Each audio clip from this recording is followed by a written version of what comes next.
Hey everybody, welcome back to another episode of the Music Den. I'm your host, Armando Venditti. Hoping you guys are having a fantastic Friday. It being the Labor Day weekend, I want to wish you guys a very happy, safe weekend. Please look after yourselves and one another. And you know what the Labor Day weekend means? Back to school on Tuesday. So, for all you parents out there, I hear you. Anyways, in this episode of the Music Den, there's a bit of a program note here. The segments that I've titled in the Spotlight from now on are going to be called Album Spotlight. So it's a shorter name to remember, easier to remember as well. In this segment of Album Spotlight, I'm going to be focusing on a band from England, labeled as a neo-progressive rock band. The band is IQ, and the album is their 10th release, Frequency.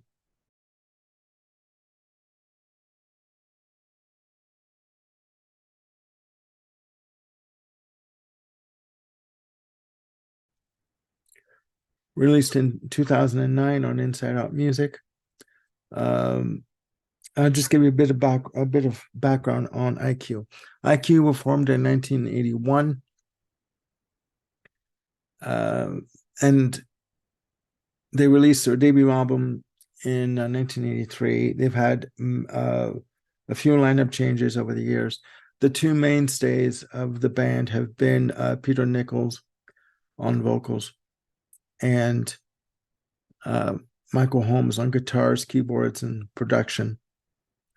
I have a couple, I should say, of their albums, those being Resistance from 2019 and The Road of Bones, the double concept album from 2014.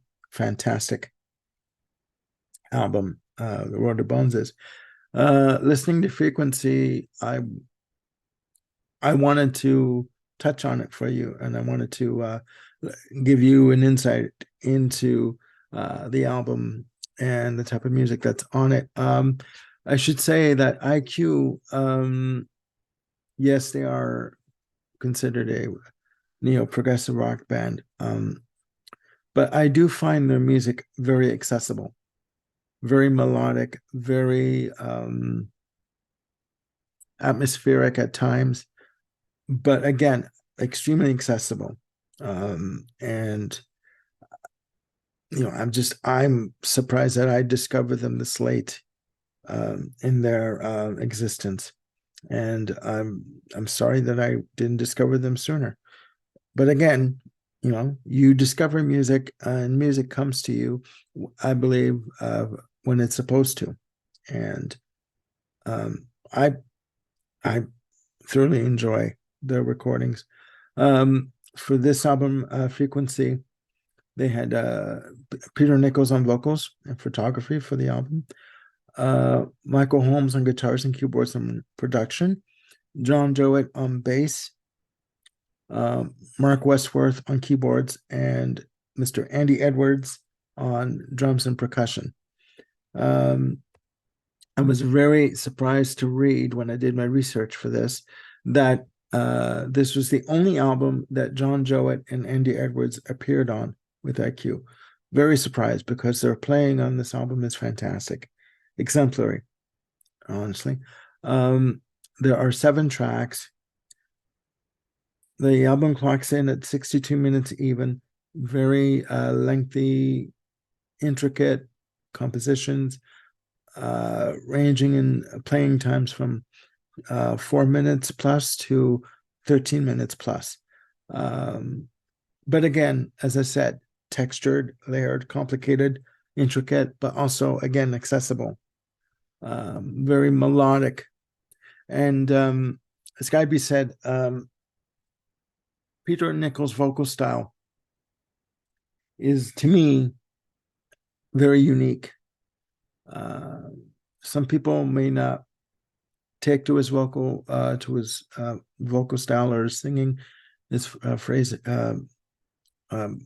the way he phrases his vocals, but he's fantastic, very melodic, and almost has a very laid back kind of approach. Michael Holmes, for me, is a newly discovered fantastic guitarist. I mean, an unsung hero. I'm surprised he's not more well known and more sought after for session work. Maybe he is, or he's done it, and I really don't know much about it, and that's to my detriment. But Michael Holmes has a guitar style that's very reminiscent to me of Steve Hackett, you know, and so I mean, again, that's just my 2 cents. But on with the show. Again, Frequency released in 2009, their 10th release, released on Inside Out Music. The album, the subject matter is very deep lyrically. The first track, Frequency, that collects on 832, starts off with radio messages coming in about the bombs that were dropped on Hiroshima. And if you look on the album cover, on the graphic I put up, people are walking around outside with radios listening to broadcasts that are coming in. They're all dressed the same with the striped hoodies on. And some of them are looking up to the sky to see what is happening. And there's like a huge moon that is basically covering the earth, right? It's very, could be considered disturbing, but it's also very, I guess, affirming in that the fact that, for me, the basic message of the song is the endearing spirit will carry on even after a catastrophe. It starts off with the radio messages coming in. There's there's Mellotron or Mellotron-like effects. I think it is Mellotron keyboards on this album, dripping all over the place. It starts off with a great Mellotron guitar section. Andy Edwards drums come in, a very steady beat. He is another unsung hero on this album. Fantastic. Doesn't overplay, doesn't do it heavy-handed. Bloody-tastic. There's on this track, there is a beautiful, almost like an ethereal guitar section that comes in and out. And the tempo changes again at 3 minutes, 55 seconds. And again, the drums come in. A very complex drum pattern that Andy plays on this. Fantastic. And again, that recurring ethereal guitar section, that little melodic piece, comes in and out of on the track. And there's also very precision, like rhythm guitar that's underpinning the track. It's very, again, these tracks, and this especially, very complex, but also very accessible. Life Support is next, coming in at 632. Beautiful piano on this track. A lot of textured synths and synth swells. Great guitar passage that from Michael Holmes. There's an extended synth solo, almost like he's playing that Mark Westworth, I think it is. He's almost playing like he's playing cross-handed, like two hands at once, like Tony Banks would play. Again, there's the Genesis tie-in for me. They also use a backward masking effect on this track in a couple of spots. And the track ends with somebody breathing. And it's almost like, the track is called Life Support. And it's like they're on their last breath, right? And the track ends with them breathing and taking their last breath, and it kind of fades out. It's beautiful, but it's also haunting for me. It's just it is what it is. It's quite disturbing, but again, very beautiful. The next track, Stronger Than Friction, clocks in at 1032. One of the lengthier tracks on the album. good steady beat pattern from Andy Edwards on this. Nice mellotron work. There's a lot of mellotron textures on this album. The tempo changes at 3 minutes and 40 seconds, and it goes into a nice keyboard passage, swirling synths. Sorry, can read my own typing here. There's another tempo change at 6:27, and the drums come in at a frenetic pace. Like, there's a hell of a drum break on this section, and there was also a beautiful guitar work from Michael Holmes on this. He has a fantastic tone. It's a very thick, rich tone. I think he has, and it ends on a beautiful acoustic twin guitar and piano passage. What I like about the music on this album and the music in general is that when they do either guitar or piano lines, melody lines, they basically twin a guitar with the piano or the synth, and they just twin them together and to give it more dynamic range. So it's fantastic. As I scroll down here, guys, because I got my notes here, track number 4 coming in is One Fatal Mistake. Heart-wrenching. The shortest track on the album, clocking in at 4 minutes and 54 seconds. Stronger Than Friction segues into this track. Actually, from Stronger Than Friction to through One Fatal Mistake, and then Riker Skies, they all segue into one another. One Fatal Mistake is one of my favorite tracks on the album. It's very poignant, sad, but also hopeful at the same time. It segues into the track with a very atmospheric synth and piano and acoustic guitar passage, a beautiful vocal, ethereal vocals from Peter Nichols on this album are just bloody amazing. I'm sorry, it's true. There's beautiful ethereal synth passage on this. The drums come in at around the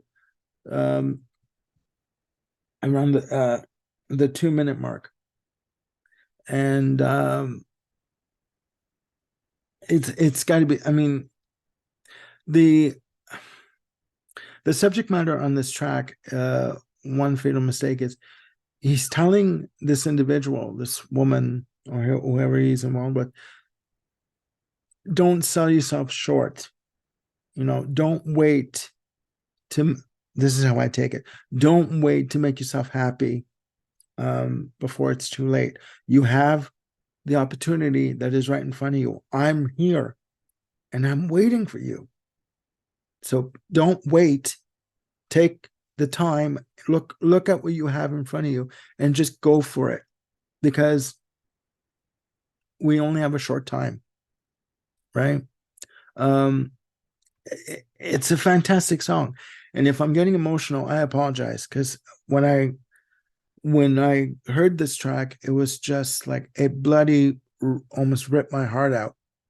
Peter Nichol has a very melodic sense about him when he delivers a vocal line, and he does his own background vocals, almost like counterpoint on these tracks. Fantastic. And there's also on the end of this track, there's like a vocal chanting section, a choir chanting section that comes in on the outro. It's fantastic. Riker Skies, which track 5, it segues into Riker Skies, clocking in at 9 minutes 45 seconds. Another lengthy track.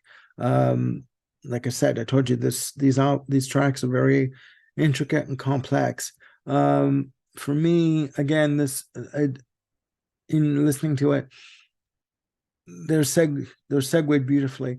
It segues again into another atmospheric synth and acoustic guitar section. The drums kick in at around 1:18, and Andy Edwards on drums, he is knocking it and nailing it down. He is, as part of the rhythm section with John Jowett, he is just knocking it out of the park. He is keeping everyone in time and keeping everybody in check. And it's just amazing. He has a good steady drum pattern on this. Great guitar tone again from Michael Holmes. He has a very recognizable, very distinctive guitar tone, very thick, rich tone. There's a synth solo on this, and it's just, for me, it's very reminiscent of Genesis, very reminiscent of Tony Banks. And for me, this track is talking about someone who is basically being told, you know what, stop playing the victim. You put yourself in this situation, you put yourself in this institution or this situation that you're in. Stop playing the victim, make the best out of what you've done to yourself, and make amends for what you've done, and take responsibility for what you've done. Track 6 is the lengthiest track. It's called The Province, and it clocks in at 13 minutes. As I read my notes here, 13 minutes and 42 seconds. Again, starts with a beautiful acoustic guitar section. The mellotron comes in again. Beautiful mellotron work on this bloody thing, I swear to God. Every track is just, for me, dripping with mellotron, and I love it.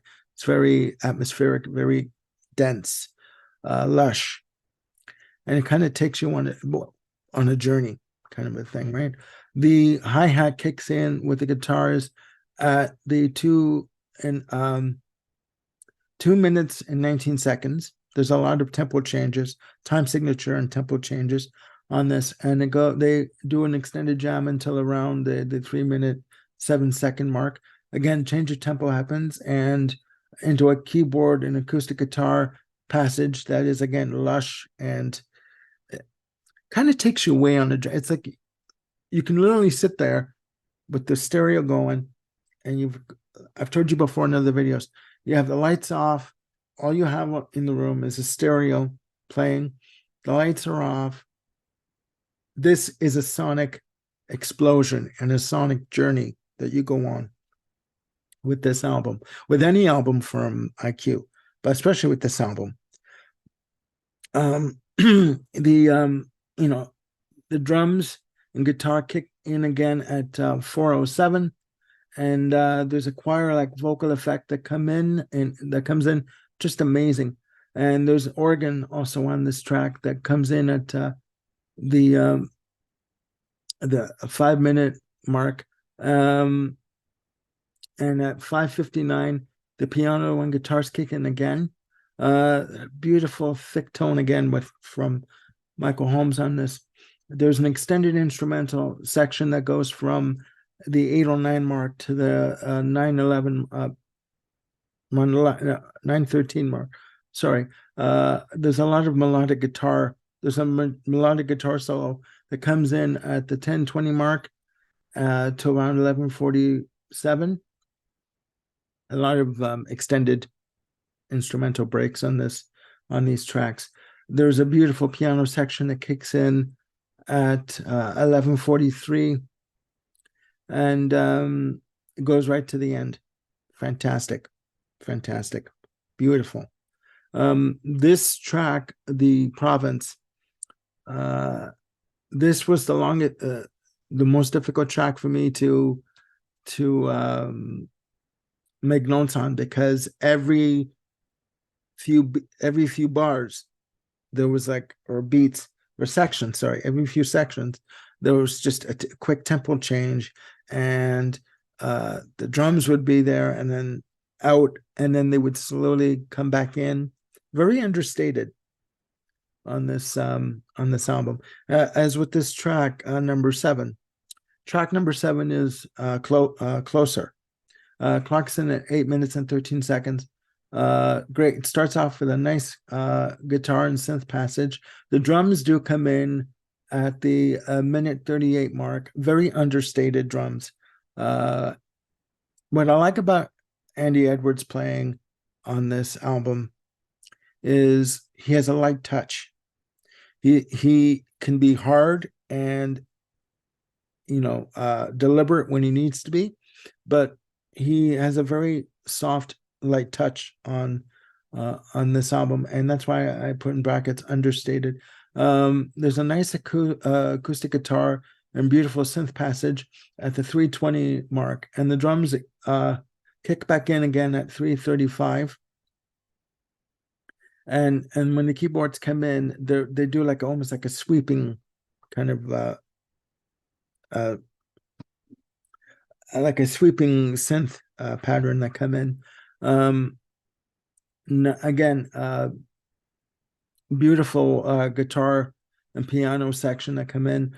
The drums come in again at the 6 minute and 23-second mark, and the acoustic piano is the one instrument that underpins the entire track of Closer. It sort of binds everything together. It keeps everyone moving in a forward motion. And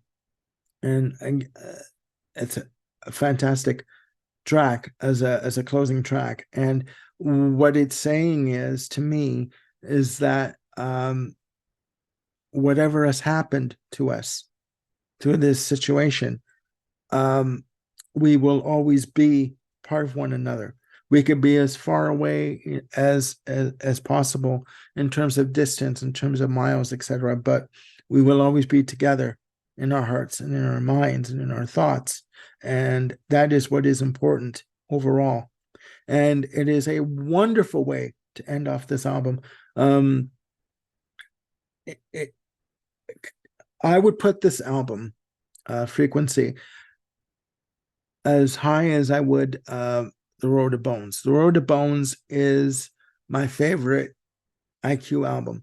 And given the storyline of The Road to Bones, the storyline being of a serial killer, knowing that he's killing people and knowing what he's doing is wrong, but he doesn't care. That aside, that album to me is fantastic. Frequency is up there. It is, sorry, not up there. It is tied for my number one IQ album. And again, Andy Edwards playing on this, and John Jowitt's playing on this, along with Michael Holmes and Paul Nichols and Mark Westworth. Amazing. Please check this album out. Okay, please. You can get Frequency on Amazon. It goes for something like $17.99 on Amazon. You can get it on eBay. You can get it on Discogs. You can even stream it on YouTube. It is a fantastic album. Please check this album out. And in the comments down below, down there, please let me know what you think of IQ and what you think of Frequency. Do you like IQ? Do you not like IQ? Which incarnation of IQ do you like? What is your favorite album? Is it Frequency? Is it Resistance? Is it The Road to Bones? Is it Subterraneans? Is it, which album is for you the best IQ album? For me, again, Frequency ties number one with The Road to Bones. And I can't stress this enough. If you do get this album and if you do listen to it, you will be all the better for it. Okay, so that's it for now. A bit of a program change. The show I'm going to be doing with Peter Kent on the Rolling Stones Top 10 album ranking will be put off until September 16th. We have both have personal situations we have to deal with. I have to deal with a family situation going on over the next couple of weeks, and Peter is busy as well. So we've rescheduled that show until the 16th of September. And I will be joining Grant Arthur on Grant's Rock Warehouse On September 21st, we're going to be taping a show on the Tea Party on their fourth album, Triptych, from 1999. Please join us for that. Please check out Grant Arthur on Grant's Rock Warehouse. Fantastic content on his channel. And check out Peter Kent's channel, the Lizard King channel. He also has great content, fantastic content on his channel. So again, please have a great weekend. Click like and subscribe, and click the notification bell to keep yourselves on top of any new content that I've got coming up. I'm going to be doing a quick show, my top 5 concept albums. So please join me for that, and have a good day. Again, look after yourselves and one another, and I will be back with another episode very soon. Bye for now.